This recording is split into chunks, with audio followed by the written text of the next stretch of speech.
En este módulo estamos abordando la protección internacional, la protección del derecho internacional al derecho a la libertad de expresión. Y quiero referirme en particular a la protección que ofrece el Sistema Interamericano de Derechos Humanos. En principio, en el año 48, en la Carta de la OEA, los estados se comprometen, a respetar los derechos humanos y la forma democrática y republicana de gobierno. Y también, firman la Declaración Americana de los Derechos Humanos, un poco antes incluso que la Declaración Universal.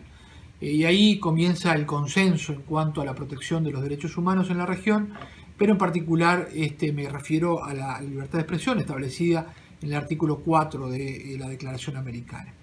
En el año 69 se, suscribe el primer tratado en materia de derechos humanos, la Convención Americana o el Pacto de San José de Costa Rica, que luego han ido ratificando más de 20 estados en el hemisferio, y que es el Tratado de Derechos Humanos central, la viga central del Sistema Interamericano de Derechos Humanos. El artículo 13 establece la protección de la libertad de expresión y lo hace de manera muy clara, y remito a la lectura de la opinión consultiva 5 de la Corte Interamericana sobre libertad de expresión y colegiación obligatoria, donde compara el artículo 13 de la Convención Americana con el artículo 10 de, por ejemplo, el Tratado Europeo de Derechos Humanos, de la Carta Europea de Derechos Humanos, y también incluso del Pacto de Derechos Civiles y Políticos y de la Declaración Universal. Y ahí concluye que el artículo 13 es el que protege en mayor medida, en comparación incluso con los otros tratados de derechos humanos, a la libertad de expresión. ¿Por qué? Tiene 5 incisos muy claros. El primero establece que toda persona tiene el derecho a buscar, a recibir y difundir información. De estos 3 verbos, como ustedes entenderán, se desprenden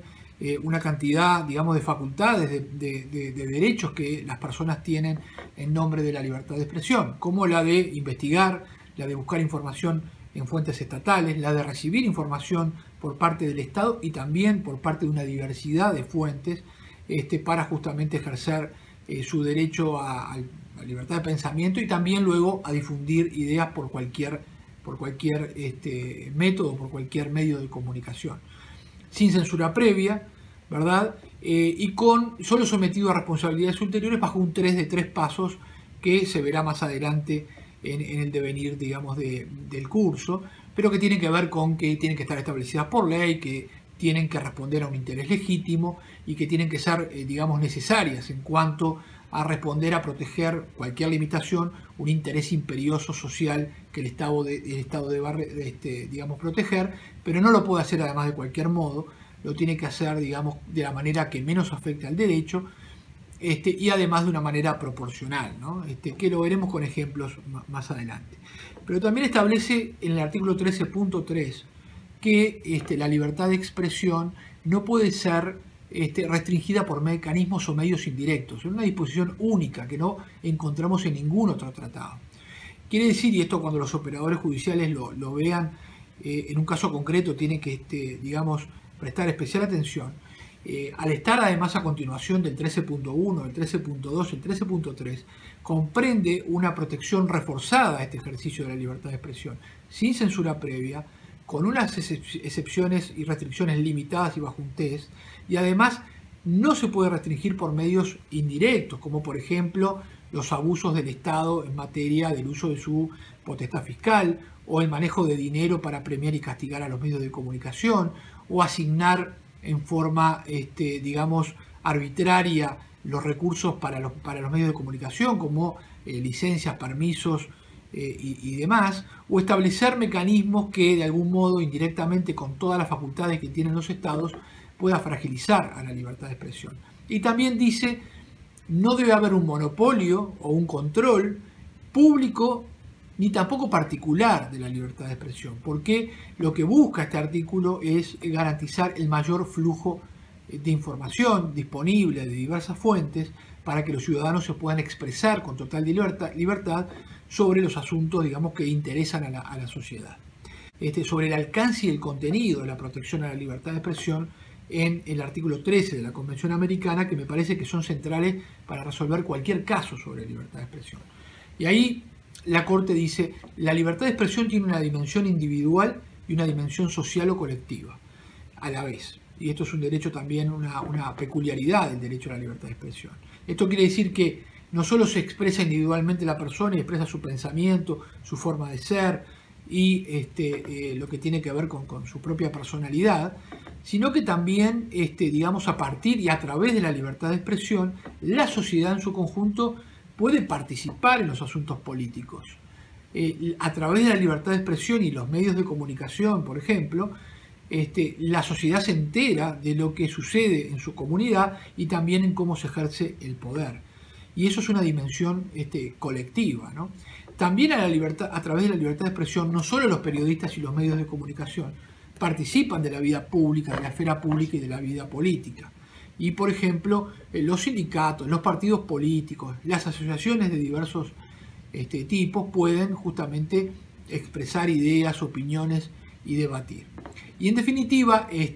digamos, la libertad de expresión conforma y es un elemento indispensable para la existencia misma de la sociedad democrática. Esto lo ha dicho también y lo establece claramente la Carta Democrática Interamericana, que es un documento aprobado en el seno de la Organización de Estados Americanos, por la cual o a través de la cual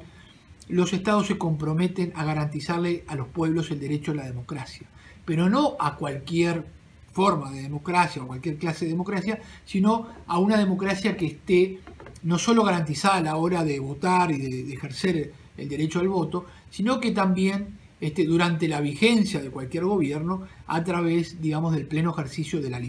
libertades fundamentales, libertad de expresión, libertad de asociación y reunión, libertad de manifestación, ¿verdad? Y libertad a participar y derecho a participar en la vida política. Y para esto es indispensable que exista la democracia. Por eso, y con esto termino, cuando se resuelven casos particulares sobre el ejercicio de la libertad de expresión, estas consideraciones tienen que ser tenidas en cuenta por los operadores judiciales y tienen que, digamos, hacer un control de algún modo de convencionalidad de las normas que aplican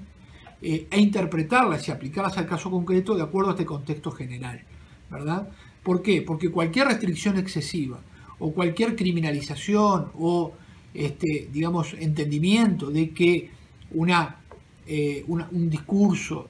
fuerte, ofensivo y demás, digamos, debería ser suprimido, debería ser sancionado, puede afectar justamente y tener un efecto inhibitorio más general, más sistémico en el ejercicio de la libertad de expresión y esto producir, digamos, de algún modo un efecto también contrario en la democracia. De este cúmulo de normas que acabo de mencionar, además se desprenden una serie de corolarios que la Corte Interamericana, la Comisión y la Corte Interamericana, que son los órganos,